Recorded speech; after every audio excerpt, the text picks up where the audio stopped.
Olá, seja bem-vindo ao canal Rural Entrevista, o programa que debate ideias e também conversa com as principais personalidades do agronegócio brasileiro. Hoje a nossa entrevistada é Tânia Zanella, presidente do IPA e também superintendente do sistema OCB. Muito obrigado por vir aqui aos nossos estúdios em Brasília e seja bem-vinda. Prazer é meu, Marcelo. Tânia, para a gente começar, eu gostaria que você explicasse um pouco mais como funciona o Instituto Pensar Agro. Isso, o Instituto Pensar Agro é uma entidade que congrega 59 entidades representativas do setor agropecuário. Nós temos lá representantes dos produtores, nós temos representantes das indústrias e outras cadeias, como cadeias de insumo, bioenergia. E o IPA, ele nasceu com a finalidade de ser um braço técnico consultivo da Frente Parlamentar da Agropecuária. Então, ali congrega-se todos os interesses dessas diversas entidades, aonde a gente reúne uma pauta que seja, obviamente, de interesse de todos e leva essa pauta para a atuação da Frente Parlamentar da Agropecuária. O que eu costumo dizer, a gente deixa a bola a mais redonda possível para a atuação da Frente Parlamentar, o que faz muito bem. Bom, como o próprio nome diz, é pensar o agronegócio brasileiro. O que nós temos de pensamento principal para o ano de 2025, onde a gente vive um período um pouco conturbado, onde a gente tem inflação alta, onde a gente tem aí várias questões que o produtor fica no meio de tudo isso. Como pensar o agro para 2025? Tão difícil, né? Eu acho que a gente tem muitos desafios e a missão, de fato, ela é bem complexa.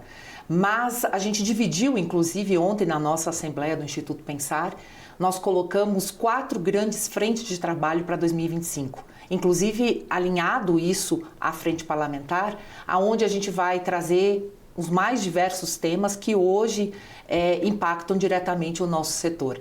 Então nós temos um foco, o primeiro, onde a gente vai trazer grandes discussões como logística, como a questão de financiamentos, né? Um segundo tópico, e não dá para deixar passar, é o tema da sustentabilidade. Afinal de contas, esse ano nós vamos sediar a COP30 aqui no Brasil.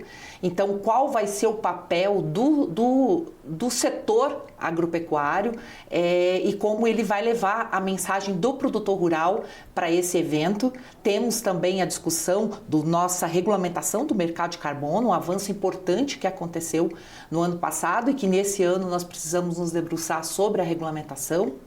Outro tema importante que a gente entende fundamental justamente para dar mais previsibilidade e planejamento ao nosso produtor rural é a questão de financiamento, né, Marcelo? A gente viu recentemente aí o próprio Plano Safra, a principal política do setor, sendo interrompida. Então, nós temos sim a obrigação de pensar algo mais estruturante para o Plano Safra. A gente entende que é uma política importante para o setor, ela baliza a atuação, mas a gente precisa pensar em algo mais a médio e longo prazo, para que ela se torne de fato algo mais estruturante para o sistema, para os produtores. A questão do seguro, seguro agrícola, a gente tem visto aí as intempéries cada vez mais acontecendo de modo num período muito mais curto, né? Vimos o que aconteceu no Rio Grande do Sul, mas também em outras regiões. Então, o tema do seguro rural trazer também para um foco mais de uma outra estrutura. Nós temos a política pública, mas a gente entende que ela é deficitária e para isso a gente precisa avançar. E o último tema é sobre mercado internacional. Afinal de contas, a gente vê e percebe todo esse movimento geopolítico e a gente precisa perceber aonde o setor pode, de fato, ocupar espaços, entender todos esses movimentos como uma oportunidade. Então, também é um foco de atuação, de discussão e de pensamento, como você falou, para 2025. Eu acho que um dos mais importantes, sem dúvida, é o Plano Safra, porque é ali que a gente consegue, criar um cenário de como que o produtor ele vai conseguir produzir, com sustentabilidade, produzir com garantias também. A gente já teve aí o atraso na aprovação do orçamento, a interrupção aí no próprio Plano Safra, que todo mundo teve que reagir, brigar novamente para conseguir trazer de volta, seja o produtor, ele fica no meio dessas intempéries e tem que produzir. E o Brasil não para. E o que segura o nosso país é o agronegócio. Como é que o produtor tem que ficar no meio de tudo isso e onde entra o papel do IPA para ajudá-lo a entender esse contexto todo? Ele precisa ter tranquilidade para fazer o que ele faz de melhor, que é produzir, né? Que é levar esses números que o Brasil tanto se orgulha do setor agropecuário. E o papel do Instituto Pensar Agro é justamente poder se antecipar a esses problemas, poder formular a iniciativa, a demanda, mas hoje, Marcelo, como nós temos ali 59 entidades, a gente tem uma possibilidade de reunir uma inteligência. Sem sombra de dúvida, não existe isso em lugar nenhum do mundo. Eu vejo que alguns parlamentares têm usado muito o think tank, né, do agro, e é isso mesmo. Você imagina todas essas entidades trazendo as suas expertise, trazendo o seu know-how, o quanto a gente pode se antecipar a esses problemas e levar, para além de demandas, levar também a solução. É isso que a gente quer. Nós queremos ser essa ponte de solução e de ideias que sejam fundamentadas tanto para a atuação da FPA, que é a nossa frente parlamentar, como também ao próprio governo federal. E a política pública do Plano Safra, de fato, ela tem nos deixado um pouco inquietos, né, por todo esse contexto que você colocou, mas o produtor rural precisa ter segurança de que vai ser mantidas as linhas que estão aí, de que a gente vai trabalhar um valor global que seja, de fato, que responda às expectativas e às necessidades do nosso produtor que está lá na ponta. Então, realmente um desafio muito grande, mas nós já estamos debruçados em propostas, em iniciativas. Eu acho que a nossa contribuição ela vai ser muito válida e vamos brigar até o final para ter um bom plano safra aí para os nossos produtores. E a gente espera também que a questão do seguro rural seja bem contemplativo também, né, Tânia? Porque é um outro tema que preocupa bastante os produtores, principalmente nessas regiões aí onde é mais seco, mais quente, onde chove muito e o produtor tem que ficar também prestando atenção. Não é só mais olhar para o céu, é olhar tecnicamente para o clima e receber essas informações precisas. E o Instituto Pensar Agro também ajuda com esses boletins informativos, trazendo para o produtor rural, antecipando essas informações. Você acredita que a gente consegue aumentar mais esses recursos para o seguro rural, para que o produtor possa plantar também com mais tranquilidade? Com certeza. Eu acho que a tecnologia no campo ela está aí, ela é uma realidade. Entidades como a própria CNA trazendo muito essa questão da assistência técnica, as cooperativas através também dos mais diversos técnicos agrícolas que respondem, que trabalham diretamente com as cooperativas, enfim, todas as entidades com um cuidado muito grande de poder levar esse conhecimento para o campo, levar essa informação para o produtor para que ele tenha, obviamente, um pouco mais de segurança na sua produção, mas poder se antecipar, né, Marcelo? O que você falou. Hoje as intempéries estão cada vez mais num período mais curto de tempo. A gente viu tudo o que aconteceu no Rio Grande do Sul, não só enchente, mas agora estão vivendo uma nova seca, uma nova estiagem. Então isso vai acontecer de maneira mais recorrente. E o que nós temos hoje como política pública para o seguro não atende mais o produtor. Né? Não só pela questão dos recursos em si, que são colocados à disposição, como também o processo. A gente entende que ele não está mais apto à realidade que está a agropecuária brasileira hoje. Então, nós temos uma iniciativa que é da senadora Tereza Cristina, nem precisamos dizer do conhecimento que ela tem, inclusive como ex-ministra da Agricultura, corroborado aí com várias entidades. É um primeiro passo para que a gente tenha, de fato, uma mudança estrutural nessa política, mas eu acredito que a gente precise pensar um pouco mais adiante. Né? A gente tem modelos, e a gente tem visitado isso, nós temos um modelo maravilhoso que acontece no México, no próprio Estados Unidos, né? Então a gente tem visitado esses modelos para trazer para nós, claro, para a nossa realidade, né? Afinal de contas, nós temos coisas aqui que acontecem na agropecuária brasileira que não tem em lugar nenhum do mundo, né? Principalmente o clima. mas a gente tem sim condição de copiar o que é importante, o que é interessante em outros países e poder trazer aqui para o modelo brasileiro. Então nós estamos também com essa pauta muito focada e é uma pauta prioritária dentro do Instituto Pensar Agro. A gente está conseguindo avançar, isso que é importante, né? E conscientizar o produtor, porque também tem um papel dele, né? Do próprio produtor em se conscientizar do quanto que é importante ter o seguro, né, Tânia? Exatamente. E a gente percebe, viu, Marcelo, isso que você colocou é uma realidade. A gente percebe que ainda a cultura do seguro, ela não é algo tão trabalhada no Brasil. Eu acho que o produtor tem levado um pouco mais como prioridade isso, mas a gente ainda precisa estimular para que, na verdade, essa política do seguro seja, de fato, o carro-chefe. Né? A gente fala tanto em plano safra, em linhas, né, de financiamentos, mas se a gente tivesse hoje um seguro que coubesse não só na realidade do produtor, mas pudesse socorrê-lo nessas intempéries as mais variadas que acontecem, aí, tanto estiagem quanto as chuvas excessivas, eu acho que a gente teria uma outra realidade na nossa agricultura brasileira. E a gente quer que essa realidade aconteça, né? A gente vai para um breve intervalo, Tânia, mas daqui a pouquinho a gente volta e continua esse bate-papo com a Tânia Zanella, presidente do IPA e também superintendente do sistema OCB. Tem muita coisa para a gente discutir ainda aqui nesse programa. Vai tomar um cafezinho e volta depois do intervalo, tem muito mais. De volta com o canal Rural Entrevista, hoje a gente recebe aqui nos estúdios de Brasília, Tânia Zanella, que é presidente do IPA e também superintendente do sistema OCB. Tânia, a gente estava discutindo no bloco anterior, né, sobre essa questão, pensando um pouco o futuro do agronegócio brasileiro, destacando a questão do plano safra, do seguro rural também, mas tem um ponto muito importante que me chama a atenção e que eu acho lindo nesse país, por onde eu viajo fazendo reportagens, é o cooperativismo.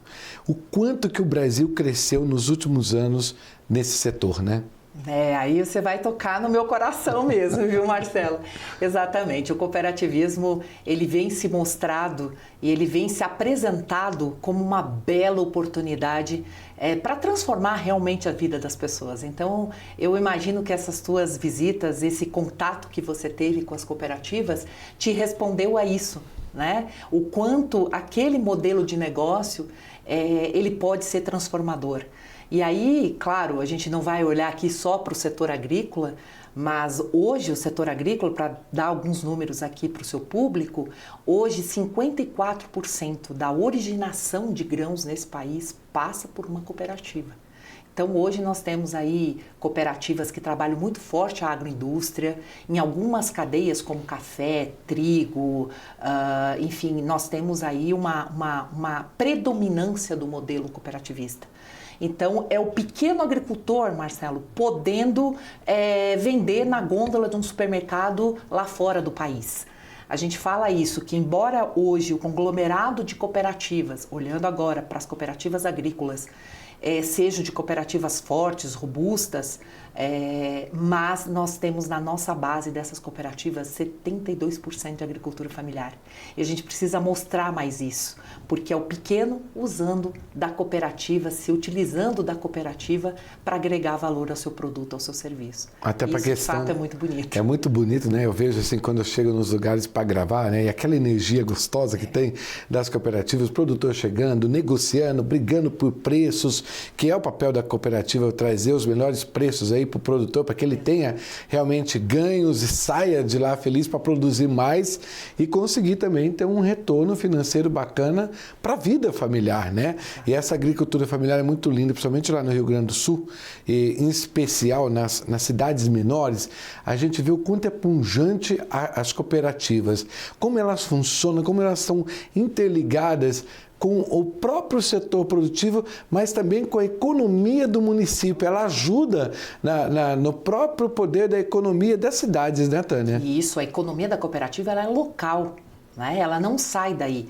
Por isso que a gente fala que, inclusive, o nosso índice de desenvolvimento humano ele é maior onde tem a presença de cooperativa. Você está falando, a gente está falando aqui das cooperativas agrícolas, mas a gente poderia citar inúmeros casos. Hoje, as nossas cooperativas financeiras também trazendo um papel fundamental, principalmente na inclusão financeira Na educação e na inclusão financeira, hoje nós temos mais, Marcelo, de 300 municípios onde só tem a presença de uma cooperativa de crédito.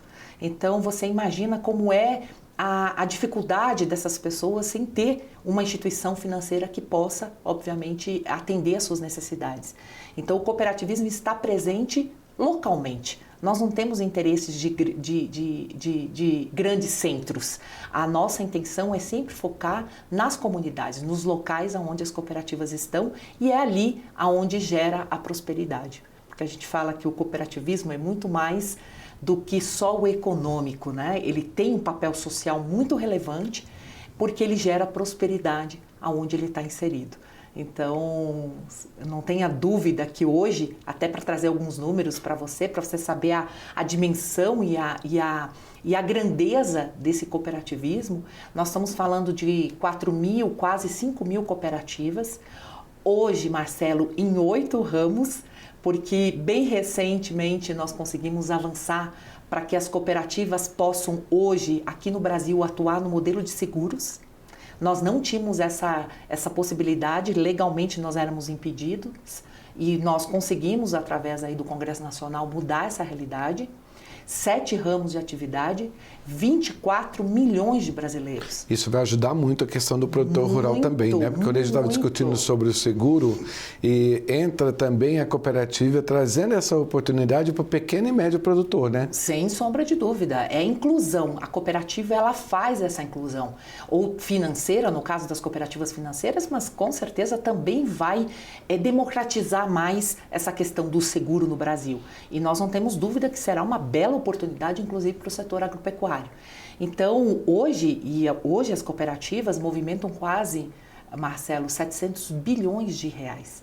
Então, é um movimento que a gente fala que ele precisa ser economicamente viável, socialmente justo, ambientalmente correto, mas que responde para uma parcela da economia considerável.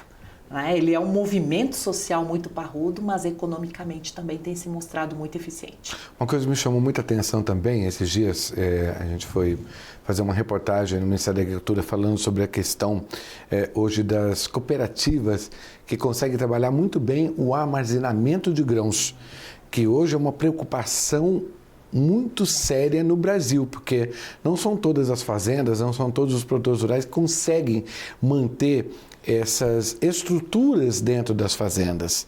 E hoje já está chegando num momento assim, que esse aumento da produtividade, da produção, da super safra que nós vamos ter, onde nós vamos guardar todo esse alimento. E lá no Rio Grande do Sul, as cooperativas fazem muito bem isso daí. Então, é um momento de pensar também isso, não só ali para o sul do Brasil, mas para um Brasil como um todo, como uma alternativa. Sem sombra de dúvida. Você falou do Rio Grande do Sul, mas a gente também tem esse exemplo no próprio Paraná, Santa Catarina, Tocantins, com a presença também grande agora de cooperativas lá, Centro-Oeste. Claro, nós temos ainda um desafio que ele é mais conjuntural e também cultural no Norte e no Nordeste. Mas a gente tem quebrado essas paradigmas e a gente tem avançado muito também nessas regiões. Mas, como você falou, a questão da armazenagem é um problema, e é um problema que não é de hoje, né, Marcelo? É um problema que vem já de algum tempo, aonde a gente tem insistido dentro mesmo do Plano Safra, de algumas linhas que atendem, né? O PCA é uma delas, que atendem a essa necessidade, porque as cooperativas, elas têm investido muito em investimento, elas têm se programado muito. Pela necessidade, pelo relacionamento que ela tem com o seu cooperado, ela consegue se antecipar às dificuldades e aos desafios, né? Então, você falou ali da armazenagem, mas a própria assistência técnica, né, é sempre um grande desafio e as cooperativas estão muito à frente nesse quesito e outros, claro, outros temas também que fazem parte desse dia a dia, que é a relação da cooperativa com o seu cooperado, podendo se antecipar a esses problemas e levar, claro, solução. Mas a armazenagem, sim, dentro do sistema cooperativa, ela é forte, mas ainda bastante deficitário. A gente precisa trabalhar, sim, para que o governo enxergue também, dentro das linhas do Plano Safra, o real problema e a necessidade de você mostrar que o país é esse produtor, né, a super safra, como você falou. Mas para essa super safra acontecer, precisa de logística, né? Não só de armazenagem, como também de estradas, portos e tudo funcionando. Porque senão a gente vai ficar capengo aí e não poder apresentar o que os produtores fazem de melhor, né, Marcelo? Muito bacana essa parte também das cooperativas quando se trata na área da educação. As cooperativas também têm esse papel, né, de educar, de ensinar, com cursos voltados para a área de tecnologia, para trazer o produtor para esse mundo digital. Como é que está o papel das cooperativas também para deixar os produtores mais antenados dessas mudanças que estão tão rápidas, né? Exatamente, a gente precisa acompanhar. Né?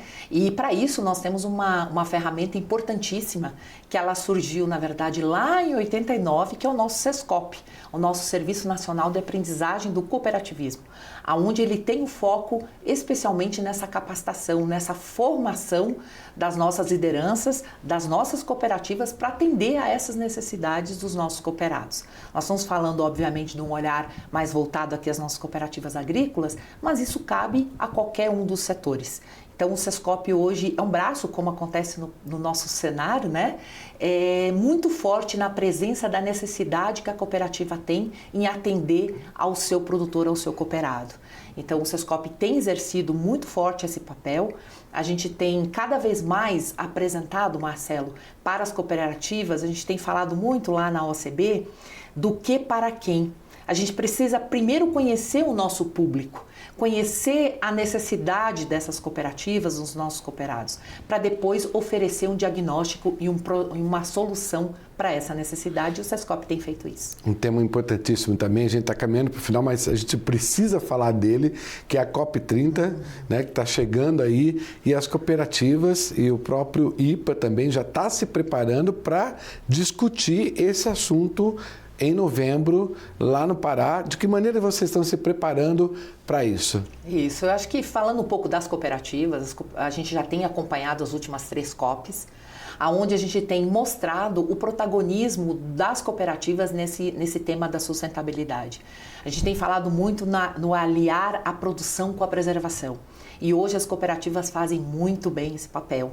E não só, Marcelo, as cooperativas agrícolas. A gente tem levado, até porque o tema no Azerbaijão, na última COP, e provavelmente vai se repetir aqui no Brasil, é o tema de financiamento. Né? E aonde as nossas cooperativas financeiras, elas trabalham muito, elas exercem também muito este papel. Agora, dentro do IPA, a nossa ideia não é se sobrepor às diversas iniciativas que já estão sendo tratadas e feitas pelas nossas entidades que compõem, mas a gente ser um elo de ligação dessas grandes frentes, né? Até porque nós temos entidades lá que não vão poder, pela estrutura, poder participar, mas a necessidade do posicionamento do setor. Eu acho que esse é o grande produto que o IPA vai oferecer.